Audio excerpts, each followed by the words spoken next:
Hello दोस्तों, जील education planning में आपका स्वागत है। आज हम लोग कक्षा 10वीं के चैप्टर नंबर 2 अम्ल क्षार एवं लवण पूरा अध्याय एक ही वीडियो में देखने वाले हैं। देखिए, अम्ल क्या होता है।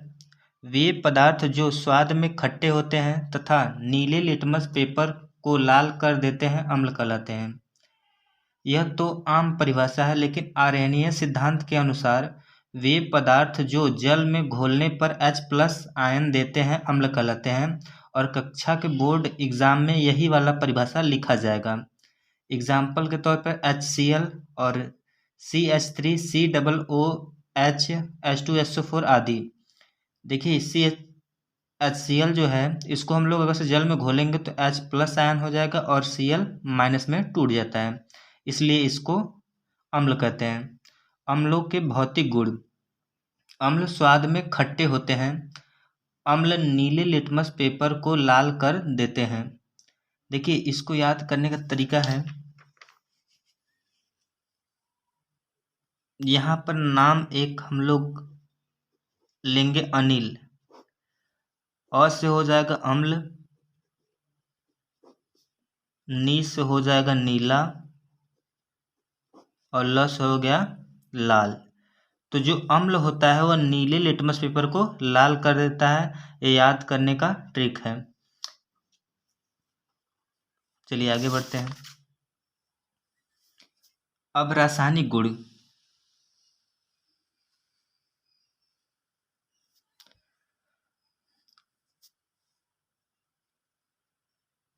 अम्लों के रासायनिक गुण। धातु के साथ अभिक्रिया करके अम्ल जो होते हैं वह हाइड्रोजन गैस मुक्त करते हैं। जो होते हैं अम्ल सक्रिय धातु से अभिक्रिया करके हाइड्रोजन गैस बाहर निकालते हैं। सक्रिय धातु यानी Fe, आयरन हो गया, सिल्वर हो गया, गोल्ड हो गया, कॉपर हो गया, ये सब सक्रिय धातु हैं और इनसे अभिक्रिया करके जो होता है अम्ल हाइड्रोजन गैस बाहर निकालता है। तो देखिए, यहाँ पर जो है Fe की अभिक्रिया HCl से कराया गया है, तो यह जो है हाइड्रोजन बाहर निकल गया है और Fe के साथ Cl जुड़ के FeCl2 बना दिया है। अब यहाँ पर इसकी अभिक्रिया बैलेंसी की बात करें तो Fe का जो होता है इसकी संयोजकता +2 होती है और क्लोरीन की -1 होती है। तो दोनों को बैलेंस करने के लिए हम लोगों को यहाँ पर 2 करना पड़ेगा इसकी संख्या को। तो यहाँ पर जो हो जाए 2 कर देंगे तो यह भी हो जाएगा 2 -2 और दोनों की बैलेंसी सेम हो जाएगी, तो FeCl2 बन जाएगा। धातु ऑक्साइड के साथ अभिक्रिया। अम्ल धातु ऑक्साइड के साथ अभिक्रिया करके लवण तथा जल बनाता है। तो धातु जो होता है अम्ल से अभिक्रिया करेगा तो लवण तथा जल बनाएगा। इस फॉर्मेट को याद रखेंगे तो ये परिभाषा याद करने की जरूरत नहीं होगी। इसी से हम लोग यह वाला जो होगा लिख सकते हैं। तो देखिए, धातु का ऑक्साइड एक ले लिए कैल्शियम ऑक्साइड और HCl से अभिक्रिया कराने पर CaCl2 कैल्शियम क्लोराइड प्राप्त होता है और जल बाहर निकलता है। तो जो यह CaCl2 है यह एक लवण है। तो हम लोग देखिए, यहाँ पर कैल्शियम ऑक्साइड धातु ऑक्साइड है और HCl अम्ल है, इसकी अभिक्रिया कराया है तो CaCl2 लवण और तथा H2O जल बनता है।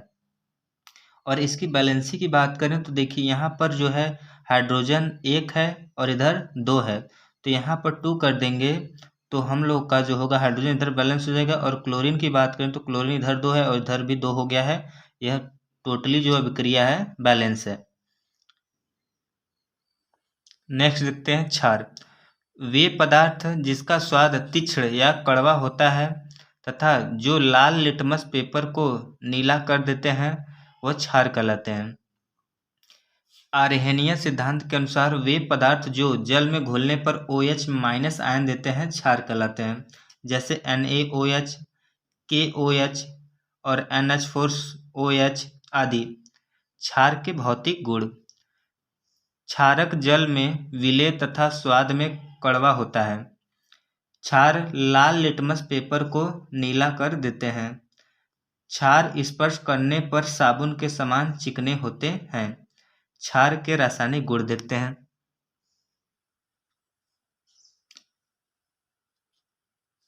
धातु के साथ क्रिया। क्षार धातु के साथ क्रिया करके हाइड्रोजन गैस उत्पन्न करती हैं।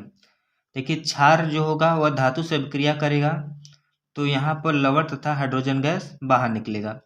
तो जिंक है, यह एक धातु है, और NaOH क्षार है। इसकी अभिक्रिया जब दोनों कराई जाती है तो Na2ZNO यानी सोडियम जिंकेट तथा हाइड्रोजन गैस बाहर निकल जाता है। अधातु ऑक्साइड के साथ अभिक्रिया, क्षार की जब अभिक्रिया अधातु ऑक्साइड के साथ कराई जाती है तो लवण तथा जल बनता है। CaOH का ट्वाइस जो एक बूझा चूना है, इसकी अभिक्रिया कार्बन डाइऑक्साइड CO2 से कराई जाती है तो CaCO3 कैल्शियम कार्बोनेट और H2O जल बनता है। नेक्स्ट देखते हैं लवण क्या होता है। देखिए लवण अम्ल तथा क्षार की अभिक्रिया कराने पर लवण तथा जल बनता है। जब हम लोग अम्ल की अभिक्रिया क्षार से कराते हैं तो लवण तथा जल बनता है।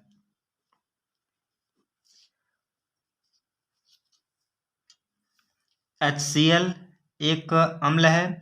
NaOH जो है सोडियम हाइड्रोक्साइड, यह क्षार है। इसकी अभिक्रिया कराते हैं तो NaCl नमक तथा H2O जल बनता है।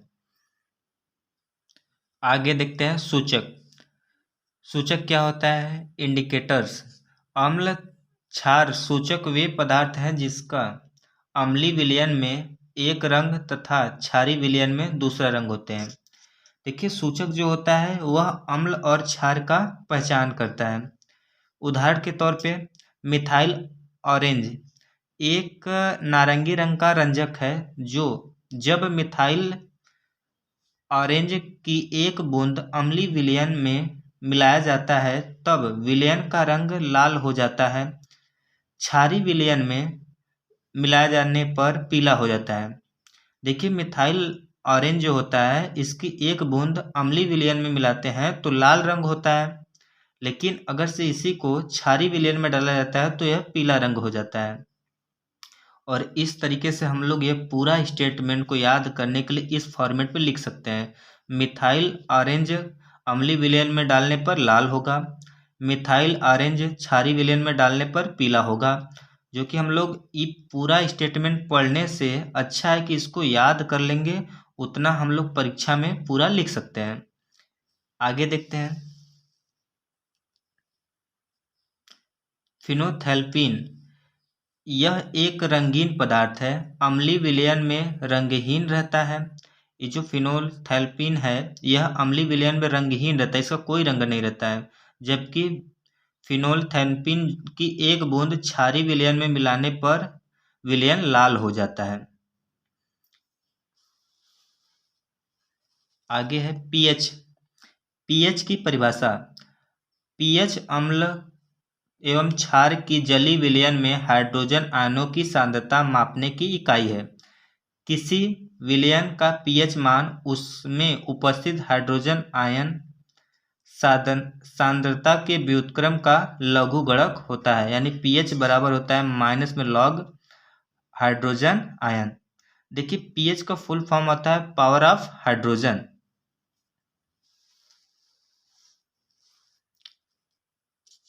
पीएच पैमाना क्या है?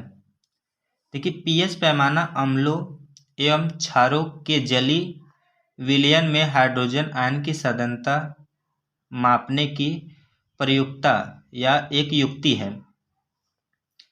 इसमें क्या होता है, स्केल में 0 से लेकर 14 तक अंक अंकित किए रहते हैं और यह जो 7 होता है यह मिडिल में होता है और यहाँ पर जो होता है उदासीन होता है।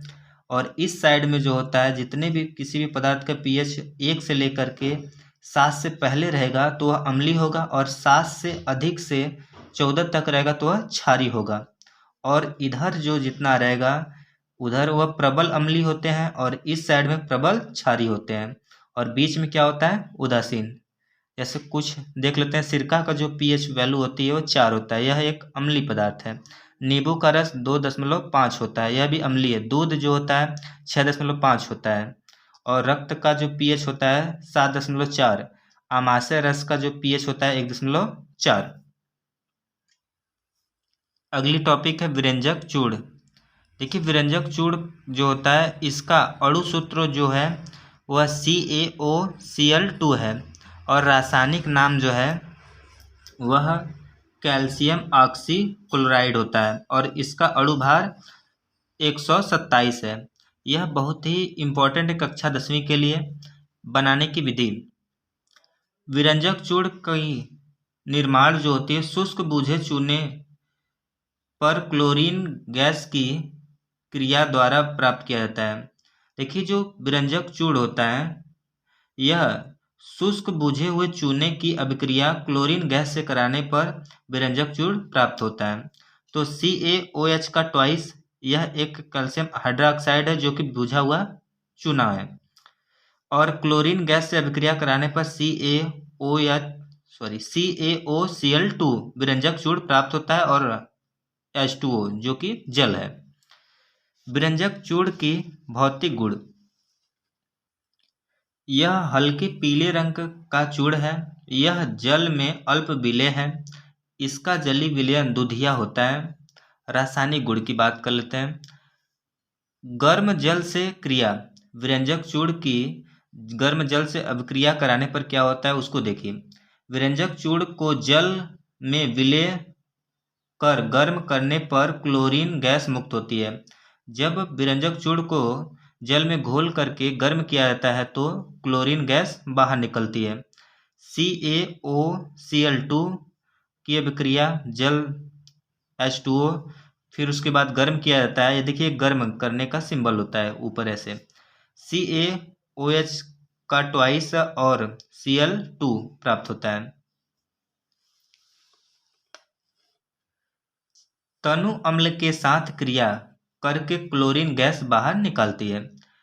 जो विरंजक चूड़ CaOCl2 है यह तनु अम्ल जैसे H2SO4 की अभिक्रिया कराई जाती है दोनों, तो CaSO4 H2O और क्लोरीन गैस बाहर निकल जाती है।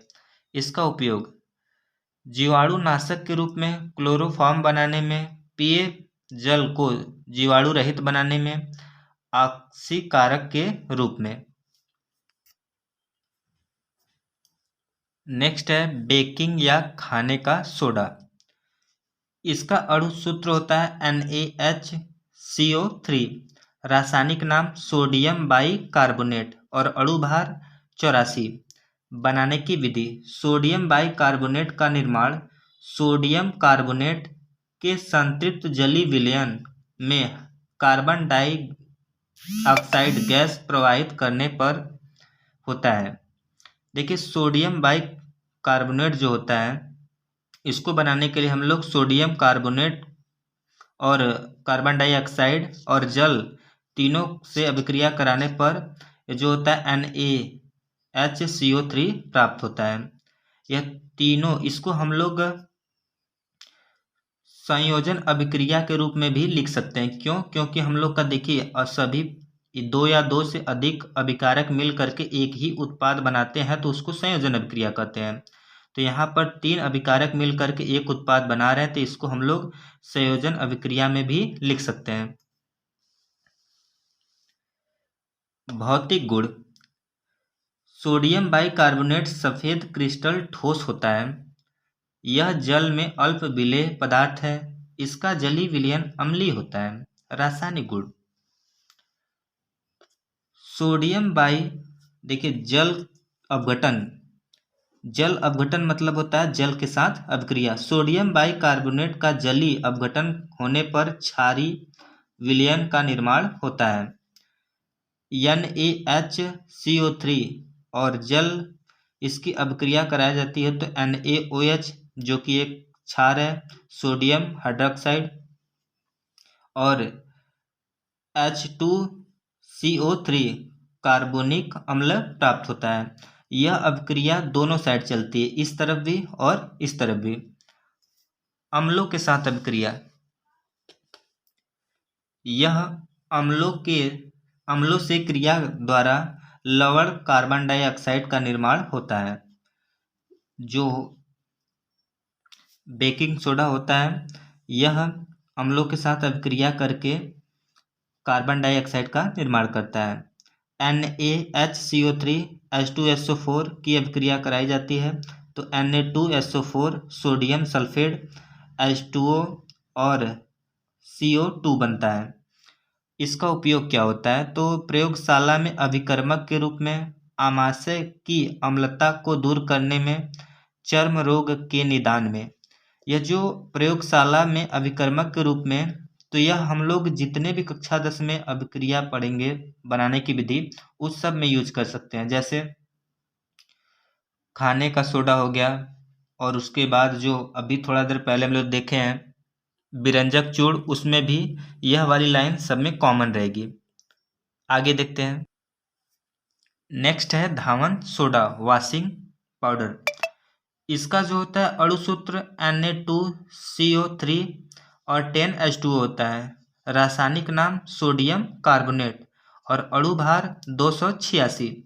बनाने की विधि, सोडियम कार्बोनेट के पुनः क्रिस्टलीकरण से धोने का सोडा प्राप्त होता है। क्रिस्टलीकरण मतलब जल से अभिक्रिया। देखिए Na2CO3 की अभिक्रिया 10H2O से कराने पर Na2CO3 और 10H2O प्राप्त होता है। यह जो सोडियम कार्बोनेट है यह याद रखिएगा, और उसमें क्या करना है, 10 जल के अणु को ऐड कर देना है, जो कि हम लोग के यहाँ पर इसमें सोडियम कार्बोनेट दोनों को साथ में लिख देंगे तो यह हम लोग का धावन सोडा बन जाता है। इसके भौतिक गुण देख लेते हैं। सोडियम कार्बोनेट सफेद रंग का क्रिस्टली ठोस पदार्थ है। यह जल में विलय होने के बाद पर्याप्त ऊष्मा उत्सर्जित करते हैं। और रासायनिक गुण की बात करें तो इसमें बस केवल रासायनिक गुण एक ही है इम्पोर्टेंट, जो कि यह है BaCl2 से क्रिया। यह BaCl2 को BaCO3 में बदल देता है। तो BaCl2 जो होता है वह Na2CO3 से अभिक्रिया करके BaCO3 बनता है और NaCl बनता है। उपयोग, प्रयोगशाला में अभिकर्मक के रूप में, यह भी हमने बोला है कि यह जो लाइन है सब में कॉमन रहेगा। आग बुझाने वाले यंत्र में, जल की कठोरता दूर करने में, कपड़े धोने में प्रयोग किया जाता है। नेक्स्ट है प्लास्टर ऑफ पेरिस। इसका अणु सूत्र होता है CaSO4 ½ H2O और इसका रासायनिक नाम है कैल्शियम सल्फेट हेमीहाइड्रेट। अणु भार होता है 136। बनाने की विधि, जिप्सम को 120 सेंटीग्रेड ताप पर गर्म किया जाता है तो निर्जलीकरण के द्वारा प्लास्टर ऑफ पेरिस का निर्माण होता है। देखिए CaSO4 और 2H2O यह जो है यह जिप्सम का सूत्र है, और इसको क्या किया जाता है 200 सेंटीग्रेड तक गर्म किया जाता है तो हम लोग का plaster of Paris CaSO4 ½ H2O, और यहाँ पर देखिए 3/2 H2O बाहर निकल जाता है, क्योंकि यहाँ पर दो ठो जो है अणु है जल के, और यहाँ पर आधा इधर और 1.5 इधर, दोनों मिल करके हो जाएंगे 2। भौतिक गुण, यह सफेद रंग का चूर्ण है। प्लास्टर ऑफ पेरिस जल में अल्प विलय होता है, और इसका जो होता है रासायनिक गुण में एक ही है लेकिन बहुत ही इम्पोर्टेंट है। यह परीक्षा में अभिक्रिया के रूप में भी पूछ देता है। तो जल से अभिक्रिया प्लास्टर ऑफ पेरिस का इस तरीके से पूछता है कि प्लास्टर ऑफ पेरिस की जल से अभिक्रिया कराने पर क्या बनता है, तो इसको याद रखिएगा। इसका जल से अभिक्रिया कराने पर जिप्सम प्राप्त होता है। CaSO4 ½ H2O और 3/2 H2O की अभिक्रिया कराई जाती है, मतलब दोनों को लिया जाता है तो CaSO4 और 2H2O प्राप्त होता है। तो यह उत्क्रमणी मतलब दोनों साइड चलने वाली अभिक्रिया है। यहाँ पर देखें हैं इससे हम लोग को यह बना है, और यहाँ पर इस वाले से यह बन गया है। उपयोग, चिकित्सा में प्लास्टर करने में, हाथ पैर टूट जाता है तो प्लास्टर कराने के लिए प्लास्टर ऑफ पेरिस का ही यूज होता है।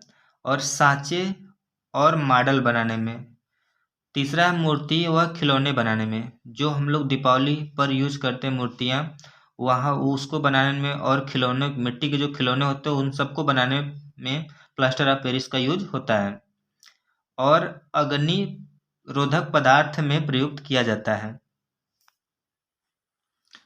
प्लास्टर ऑफ पेरिस जो है अम्ल क्षार लवण की, यह आखिरी टॉपिक है। वीडियो अच्छा लगे तो प्लीज़ लाइक करिए, चैनल को सब्सक्राइब करिए। मिलते हैं अगले वीडियो में।